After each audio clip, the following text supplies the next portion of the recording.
दारूची दुकानं जिथं आहे ना अध्यक्ष महाराज, मी मगाच आकडा सांगितला 74 लक्ष बेरोजगार आहे. एवढी तर दुकानं नाही आहे.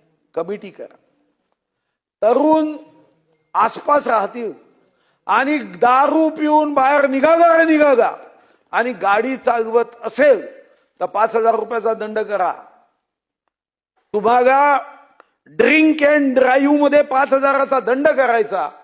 1,000 हे सरकारने घ्यायचे आणि 4,000 रुपये ते पोराला द्यायचे.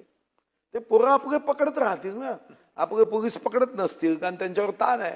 ते पोरं पकडतील, अरे दारू पियाय, लाव याला मशीन कर, याचं 5,000 रुपये दंड. तर काय होईल माहिती आहे अध्यक्ष महाराज, त्या दुकानामधून किंवा या बार मधून दारू पिऊन कोणीही गाडी चालवणार नाही. चालवली की 5,000 10,000 काहीतरी दंड करा.